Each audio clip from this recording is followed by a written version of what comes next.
Case study को analyse करेंगे। और मैंने वो केस स्टडी एचसाइज से उठाई है। कहीं से भी उठाओ, कहीं ना कहीं से तो उठाना ही पड़ेगा। तो मैंने वो केस स्टडी एचसाइज से उठाई है। एचसाइज में आपको ये टॉपिक समझ में आए इसलिए थोड़ा बहुत रफ में बताऊं।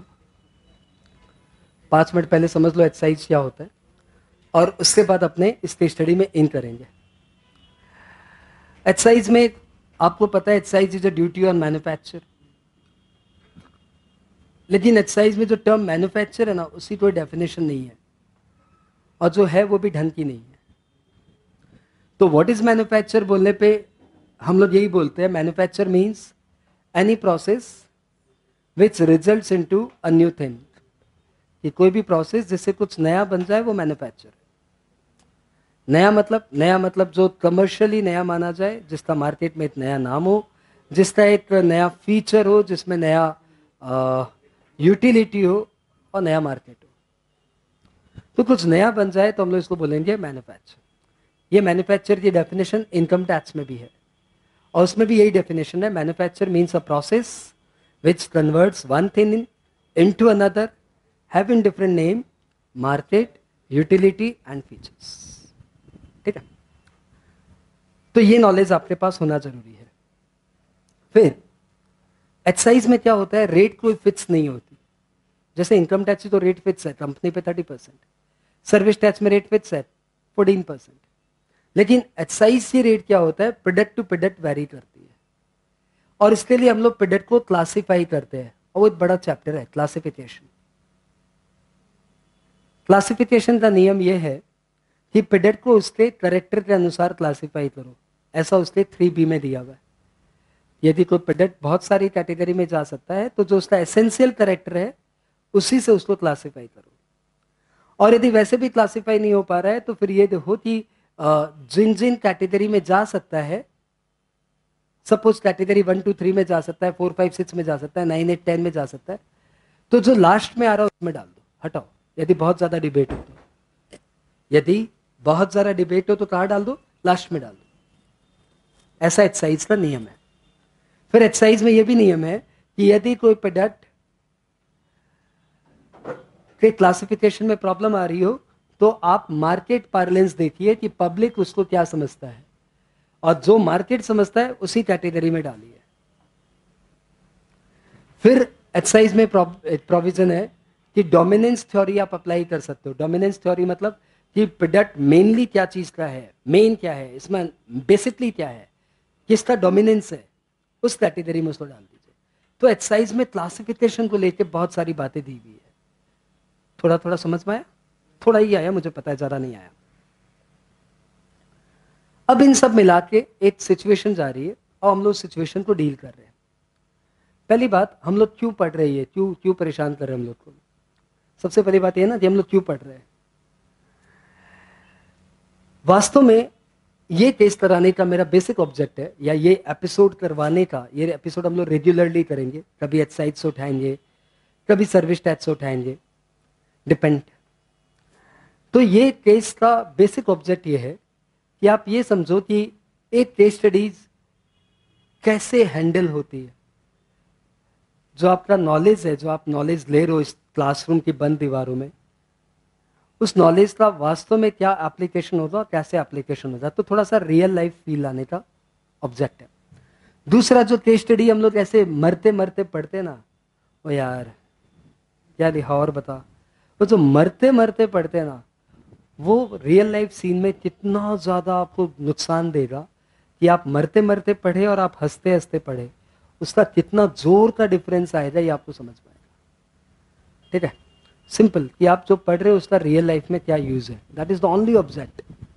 और जो केस स्टडी उठाऊंगा वो इतनी लेटेस्ट उठाऊंगा कि वो एग्जाम में एज इट इज छप सकती है। और यदि मेरी पढ़ाई हुई केस स्टडी, इस क्लास वाली केस स्टडी एग्जाम में छप गई ना, तो आपका आंसर सबसे बड़ा होगा, धांसू आंसर होगा। दादा रुक जाओ, चाय बहुत दरकार है। Thank you.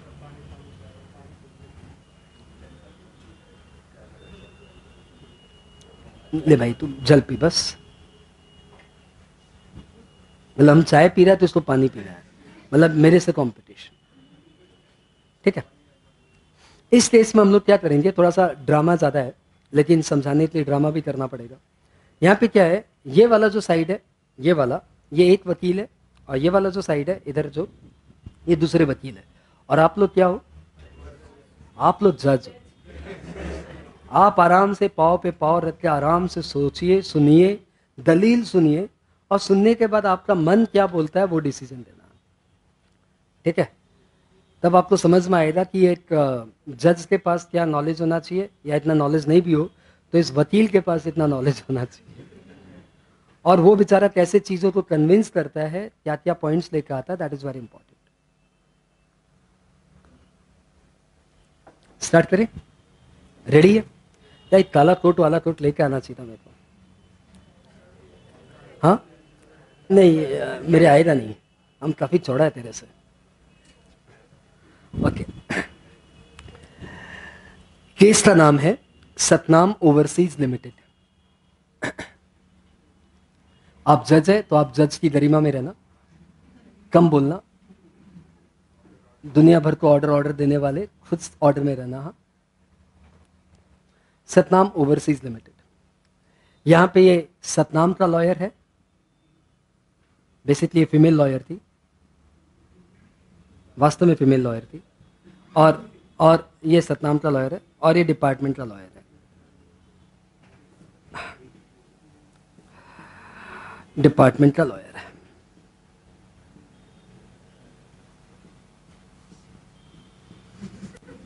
ओके,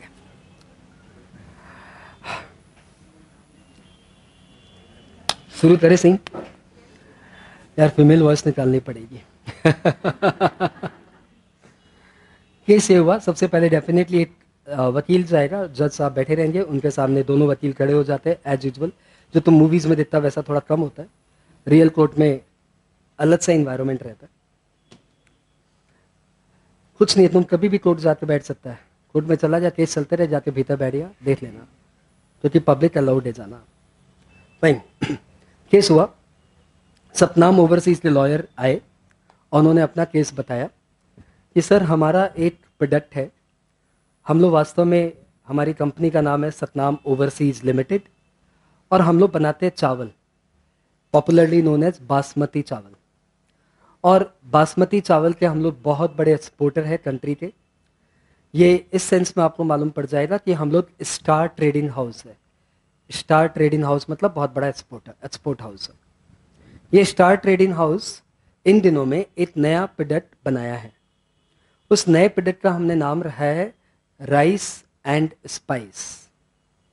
वो वास्तव में क्या है, जो हम लोग बासमती चावल बेचते हैं, वही बासमती चावल को हमने डिहाइड्रेटेड वेजिटेबल्स मिला के, डिहाइड्रेटेड मतलब वो जैसे सफल मटर, समझ तो, जब मतलब जिसकी लॉन्जेटिविटी बढ़ाने के लिए बस उसको डिहाइड्रेट कर दिया। तो राइस में हमने डिहाइड्रेटेड वेजिटेबल्स मिलाया और थोड़ा सा स्पाइस मिलाया, यानी मसाले मिलाए हैं, और हम लोग इसे पाउच बना बना के, पैकेट बना बना के इन दिनों में डोमेस्टिक मार्केट में भी बेच रहे हैं।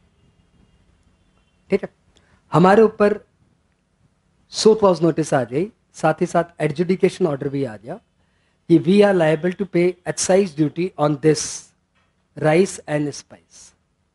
वन, हमारा ये केस सीआईटी अपील के पास दिया था। सीआईटी अपील ने हमारे अगेंस्ट में डिसीजन दिया, and they have treated this rice and spice, जो हमने नया प्रोडक्ट बनाया है, राइस के साथ डिहाइड्रेटेड वेजिटेबल्स एंड स्पाइसेस मिला के, ये हमारा उन्होंने मैन्युफैक्चर बोला।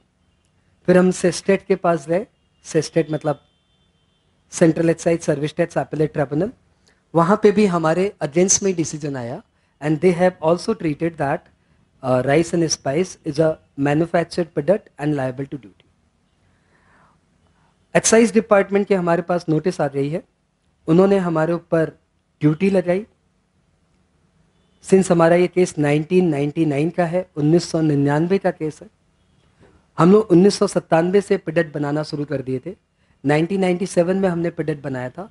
1999 में हमारे पास एक नोटिस आई थी, शो क्लॉज नोटिस, यानी 2 साल बाद, जबकि आपको पता है कि शो क्लॉज नोटिस आने की टाइम लिमिट होती है यदि फ्रॉड हो तो 5 साल, और फ्रॉड नहीं हो तो 1 साल। तो 1997 में हमने प्रोडक्शन शुरू किया था। 1999 में हमारे पास सो कॉज नोटिस आई और उस पर हमारे ऊपर ड्यूटी लगाई गई, इंटरेस्ट लगाया गया, पेनल्टी लगाया गया। जितने का ड्यूटी उतने की ही पेनल्टी लगाई हुई है। तो जज ये पूछेगा प्रॉब्लम क्या है, क्वेरी क्या है? तो सर क्वेरी है पहली बात कि हमारे अनुसार हमारा प्रोडक्ट जो हमने राइस के साथ डिहाइड्रेटेड वेजिटेबल मिलाया है और थोड़े से मसाला मिलाया है, ये वास्तव में मैन्युफैक्चर ही नहीं है। The first plea. दूसरा प्ली हमारा ये है, यदि कोई इसको मैन्युफैक्चर मानता भी है, पहली बात ये मैन्युफैक्चर ही नहीं है sir, we have a strong plea, but यदि कोई मैन्युफैक्चर मानता भी है तो सर ये प्रोडक्ट कौन सी कैटेगरी में क्लासीफाई होगा, that's a very big issue. हमारे अनुसार ये प्रोडक्ट यदि क्लासीफाई करना भी है तो आप क्लासीफाई करिए कैटेगरी 11.01 में। कैटेगरी 11.01 में हमारा प्रोडक्ट जाता है और 11.01 में सर प्रोडक्ट के नाम होते हैं मिलिन प्रोडक्ट, यानी जो मिल में बनते हैं, एग्रो प्रोडक्ट जो मिल में बनते हैं, जैसे राइस मिल से पैडी राइस में मिल रहा है, तो राइस की तरह हम इसे क्लासीफाई करना चाहते हैं। मिलिन में सर राइस भी जाता है और मिलिन में सर फ्लोर भी जाता है, आटा, ये भी यही जाता है। तो हम लोग अपने प्रोडक्ट को मिलिन कैटेगरी में क्लासीफाई करना चाहते हैं, that is just like rice.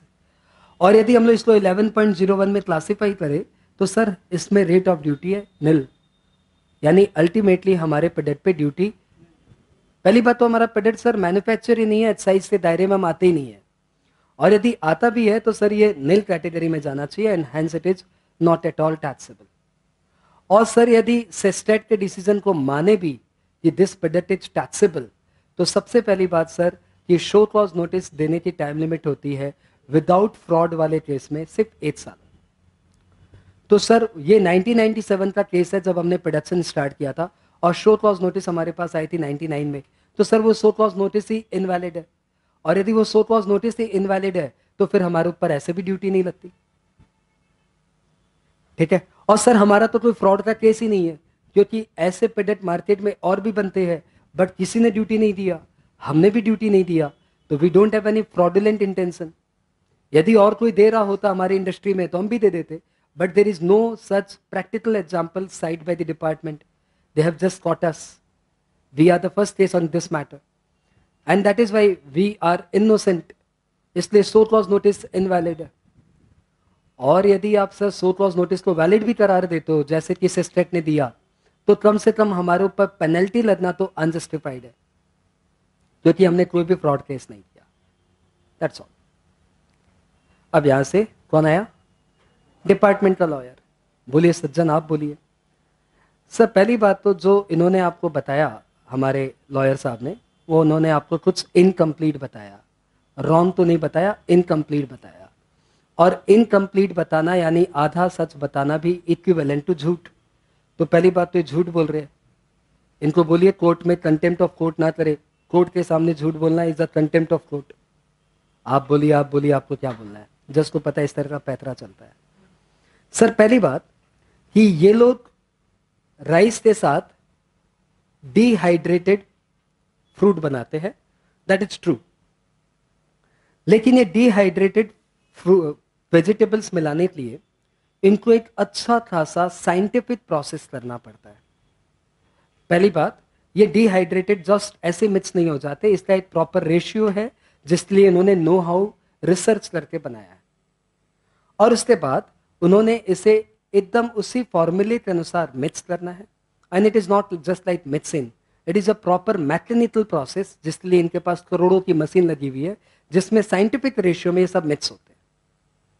ठीक है, मिक्स होने के बाद भी इसमें कोई लिक्विड एलिमेंट न रह जाए, इसलिए इसको ये लोग बॉयलर्स के थ्रू हीट देते हैं, और हीट देने के बाद उससे सारा वाटर इवेपोरेट करते हैं ताकि एकदम सूखा रहे, ताकि उसकी लॉन्जिटिविटी ज्यादा रहे। ये एक और इनका प्रोसेस है। और इसके बाद ये सिर्फ इतने ही 2 प्रोसेस से नहीं जाता, फिर इन्हें पाउचेज में पैक करना रहता है, और वो पैक करने के लिए लोग इसमें नाइट्रोजन ऑक्साइड डालते हैं ताकि उसकी लॉन्जिटिविटी और ज्यादा बढ़े, पैक के अंदर वो खराब नहीं हो। वो भी एक लॉन्ग प्रोसेस है। और सारे प्रोसेस करने के बाद ये प्रोडक्ट बनाते हैं जिसका इन्होंने नाम रखा है राइस एंड स्पाइस। सर मेरा प्ली ये है कि राइस एक नॉर्मल प्रोडक्ट है जो कि आम आदमी डे टू डे में खाता है, और rice and spice is a product जो थी समथिंग बिरयानी टाइप का प्रोडक्ट आप बोल सकते हो, जो कि राइस और बिरयानी तो अलग अलग है ही। दूसरी बात, ये डिफरेंट प्रोडक्ट तो है ही, साथ ही साथ ये भी केस है कि इन्होंने उस प्रोडक्ट को मार्केट किया, it is not rice but rice and spice, it's different, it has much value additions, खोलो और पकाओ। तो सर इसमें तो राइस के साथ कुछ नहीं लगेगा, बस इसको डालिए और बन गया आपका चावल, पूरा food ready, ready to eat. Therefore, it is different from rice, and therefore this will be treated as manufacture. Furthermore, regarding classification, the department had said that this should be classified as 2108 category. 2108 is the category in which we classify other food items या other edible items. Since ये pure rice नहीं है, ये सिर्फ milling product नहीं है, यदि ये सिर्फ मिल से निकला होता तो हम लोग इसको राइस बोल देते, ये मिल से निकला है, फिर इतने लंबे मिक्सिंग ग्राइंडिंग प्रोसेस से निकला है, और मिक्सिंग एंड ग्राइंडिंग के बाद फिर ये पैकिंग में हुआ है, वहाँ पे नाइट्रोजन इसमें ऐड हुआ है, और उसके बाद ये कुछ अलग ही इंडस्ट्रियल प्रोडक्ट बना है। ये अलग ही इंडस्ट्रियल प्रोडक्ट है, इसलिए इसको मिलिंग प्रोडक्ट नहीं बोल सकते, इसको हमने अलग कैटेगरी में डालना चाहिए in the name other edible items. ये सारे फैक्ट इन्होंने बताए नहीं, पता नहीं क्यों, शायद कोर्ट को गुमराह करते। अल्टीमेटली ये प्रोसेस एक नए आउटपुट का नाम है और which should be classified as 2108 and classified as other edible items liable to 8% duty. जज आप वहां बोलिए क्या बोलना है। सर पहली बात जो इन्होंने बताया कि हम लोग मार्केट में इसे ऐड करते हैं, तो सर मार्केट में तो ऐड करने के लिए कुछ बोलना ही पड़ता है। हर साड़ी बेचने वाला हर लेडी को ये बोलता है आप इसमें माधुरी दीक्षित लग रही है, तो सर इसका मतलब ये थोड़ी कि हर लेडी माधुरी दीक्षित लग रही है। तो puffin is the part of the marketing, तो पफिन तो सर करना ही पड़ता है, हमें तो बोलना ही पड़ेगा it is not simply rice, it is rice and spice, खोलो और पकाओ। बट सर एसेंशियल कंटेंट देखिए ना, एसेंशियल कंटेंट इसमें है सिर्फ राइस, वो भी बिरयानी जो हमारे सज्जन ने बताया। सर बिरयानी कहाँ से हो गया, बिरयानी तो पकाने पे होगा, अभी तो सिर्फ ये सीरियल है, कच्चा अनाज है सर, कच्चा अनाज। अभी इसमें कच्चा सफोला मटर डाला हुआ है, इसमें कच्चा मसाला डाला हुआ है। This need to be boiled, this need to be evaporated, this need to be fried, then only it will be biryani. Right now it is nothing but cereals, milling items. Regarding classification you can apply dominance theory sir, substantially इसमें दाने हैं, अनाज के दाने, चावल के दाने, बासमती चावल के दाने, तो this should be classified as rice. And furthermore if we apply the classification pattern then we should go for rule 3b, और 3b में सर ये बोला हुआ if a product is a mixture of many things then it should be classified under the category which decides the essential character। और sir इसका essential character तो चावल है, चावल में 2-4 दाने डाले हुए, और वो तो सर काम करेंगे तो सिस्टमेटिक ही करेंगे ना, ऐसे थोड़ी करेंगे। और जो इन्होंने हमें बताया कि करोड़ों की मशीन लगी हुई है, करोड़ों के बॉयलर्स लगे हुए हैं, और वो इवेपोरेट होता है, नाइट्रोजन लगता है, पैकिंग लगता है, तो सर वो तो करना ही पड़ेगा, नहीं तो माल कैसे बिकेगा। और आपको पता है sir in the case Delhi embassy enterprises, supreme court itself said कि the process does not decide whether a product is manufacture और not, output decides whether a process is manufacture और नॉट। तो हमारा प्रोसेस चाहे कितने ही करोड़ों का हो, the importance is not on the process, importance is on output. So ultimately output will decide whether it is manufactured or not. This was held in the Supreme Court judgment only. Judgment का paper देंगे हम लोग। Fine, कुछ बोलना है, आपका process तो manufacture ही नहीं है, डिसीजन तुम्हें लेना, जज तुम हो। Sir regarding classification what my friend said, it should be classified under the category 3b because the essential character is what? Rice. Then to be noted, the 3b will be applicable only when the essential character is clean and clear. Product इस rice and spice को rice के नाम से नहीं लेते. We should focus on common parlance theory. And in the case common parlance theory, it is to be classified under the category for which it is popularly known in the market. और market में तो ये rice and spice नाम से जाना जाता है, not in the name of rice. Public इसको राइस एंड स्पाइस बोलता, वो राइस एंड स्पाइस देना, राइस देना कोई नहीं बोलता. जिसको चावल लेना होता है वो डिफरेंट प्रोडक्ट लेता है सर, और जिसको बिरयानी लेना होता है ना, घर में बिरयानी पकड़ानी हो, मेहमान आए बिरयानी पकड़ानी हो, वो जाके राइस एंड स्पाइस लेता है सर. तो commercially it is different product, public इसको डिफरेंट प्रोडक्ट मानता है, इसलिए this should be classified as a different product and it is not rice. फिर 3C में बोला हुआ है सर, यदि प्रोडक्ट एक से ज्यादा कैटेगरी में क्लासिफाई हो पा रहा है तो हमें उसे उस कैटेगरी में क्लासिफाई करना चाहिए which occurs last in the numerical order. And accordingly 11.01 and 21.08 are two competing categories. Or in two competing categories में ultimately this occurs last. Therefore this should be classified as other food items. So it is a manufactured product because it is commercially different known, and it should be classified under 21.08, and they are constantly, जब court को गुमराह कर रहे हैं sir, department को भी तो fraud ही कर रहे हैं, तो शो कॉज नोटिस तो हमारी वैलिड है. Everything is valid sir. They are constantly suppressing the fact. You can see, witness is there. You yourself are the witness. सोचते रहना, तुम्हें डिसीजन लेना है.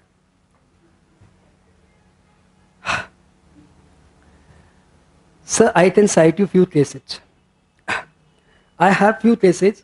I have made a search work. In the case of Tara Agency, a similar case was there, in which two varieties of teas were blended for the better marketing. And ultimately, the court held that blending of two varieties of tea is not manufactured. Sir वो दोनों चाय थी sir, वो एक अच्छी quality की चाय थी, एक बुरी क्वालिटी की चाय थी, और दो डिफरेंट क्वालिटी को चाय मिक्स करने से चाय आएगा, लेकिन राइस और मटर और स्पाइस को मिक्स करने से सर बिरयानी आएगा. तो तारा agency is not applicable here. Sir, let me complete. Another case is there, Terrapolin International. In case Terrapolin International, it was said that every value addition is not manufactured. Value addition तो हर step पे होता है, industry में बैठे हर step पे value addition है, but every value addition is not liable to excise duty. In Terapolin international textiles में हमने कुछ स्टिकर्स या आईलेट्स लगाए थे, and it was held by the Supreme Court itself, it simply adding eyelets to a textile does not mean manufacture. It is just value addition, and every value addition is not liable to excise duty. Sir, Terrapolin case is relating to textile, and we are dealing with a food industry. How can we cite a case of textile industry in the food industry? The two are totally different items. The two cannot be compared at this stage. So we are not comparing the industries, we are comparing the content, that value addition is not manufactured. Furthermore, I can cite more cases. I have a case, Crane Betelnut Powered Work. Crane Betelnut Power Work. This is the case of 2007, in which Supreme Court held, case ये था sir कि सुपारी को हमने छोटे छोटे टुकड़ों में डिवाइड किया था, सुपारी को, बेटलनट को, वी हैव क्रस्ट, और उसको क्रस्ट करके हमने उसमें स्वीटनिंग एलिमेंट मिलाया, और स्वीटनिंग एलिमेंट बना के हमने इसे सुपारी से स्वीटी सुपारी में कन्वर्ट किया. And supreme court held, this court held कि this is not manufacture, because supari after ingredients still remain the supari. भले ही वो मार्केट में डिफरेंट नेम से बिक रही हो तो क्या हुआ, और भले ही उसमें भी पैकिंग के लिए नाइट्रोजन यूज हुआ था sir, but that is only for improving the life of the product, that is not for converting the character of the product. Still the supari remains the supari. Sir, ultimately Central Excise Tariff had declared कि सुपारी को स्वीटी सुपारी में convert करेंगे तो manufacture माना जाएगा. The central excise tariff act के सेक्शन नोट, चैप्टर नोट में ये लिखा हुआ है कि सुपारी कन्वर्टेड इनटू स्वीटी सुपारी इज मैन्युफैक्चर. सर सीटा के नोट पे लिख दिया इसलिए वो मैन्युफैक्चर हो गया, लेकिन सुप्रीम कोर्ट का डिसीजन तो यही है ना कि सुपारी को स्वीटी सुपारी में कन्वर्ट करेंगे तो this is not manufacture. Ultimately, court had this decision. Let the rice and spice be mentioned in the section note, chapter note of CETA. जिस दिन राइस एंड स्पाइस को सेक्शन नोट चैप्टर नोट में डाल देंगे उस दिन से हम एक्साइज देना शुरू करेंगे. Let the law be amended. Right now why shall I pay the duty. जब सुपारी को स्वीटी सुपारी में कन्वर्ट किया तो ड्यूटी नहीं लगा. सुप्रीम कोर्ट का वर्डिक्ट है, कोर्ट का जजमेंट है. तो राइस को राइस एंड स्पाइस में कन्वर्ट किया. What change? It's almost same and again it is a food related item. I can site you another case. In the case Ernakulam versus Plo Food Packers, PLO Plo Food Packers, in the year 1980, 1980 में sales tax का case था sir. उसमें भी supreme court की verdict थी. Case ये था कि हम लोग पाइनएप्पल्स को स्लाइस को, पहले तो पाइनएप्पल्स को हमने छीला, उसके सारे नॉन एडिबल आइटम्स को हटाया, फिर उसे स्मॉल साइजेस में काटा, फिर उसमें सॉल्ट एलिमेंट मिलाया. Sir mind it, salt element, spice मिलाया. और स्पाइस मिलाने के बाद उसे हमने डब्बों में, टिन के पैक में पैक किया और उसके बाद हमने उसे मार्केट में बेचा.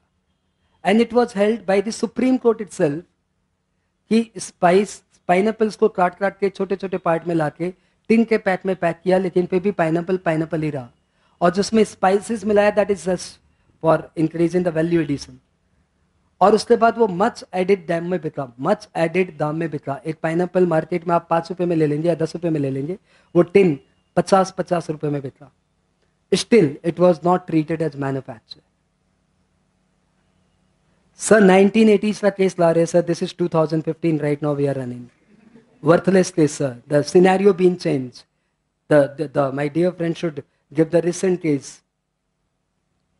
Definitely sir I should give the recent case, but even that is the same duty with him also. If he has any recent case he can bring. Right now the market is welcome. When this is the first case, then the previous cases need to be cited. Fine. आपके ऊपर judgement, आपके ऊपर judgement. अरे judgement दे दो जज साहब, क्यों date दे रहे हो? क्यों तारीख पे तारीख दे रहे हो? फाइनली कितने जन दिस इज मैन्युफैक्चर, कितने जन not a manufacture. Okay, not a manufacture ज्यादा में जा रहे हैं. कितने जन बोल रहे हैं 21.08? कितने जन बोल रहे 11? नहीं, जब मैन्युफैक्चर ही नहीं है तो फिर क्लासिफिकेशन का तो सवाल ही नहीं उठ रहा है ना, क्योंकि आप लोग ने मेजोरिटी में हाथ उठाया किसमें? Not a manufacture. जब नॉट ए मैन्युफैक्चर तो एक्साइज का सवाल नहीं आ रहा है, फिर क्लासिफिकेशन कौन सी कैटेगरी में होगा वो तो बात ही नहीं आ रही. फाइनली सुप्रीम कोर्ट का वर्डिक्ट वही आया जो आप लोग मेजोरिटी में डिसाइड किए. This is not manufacture.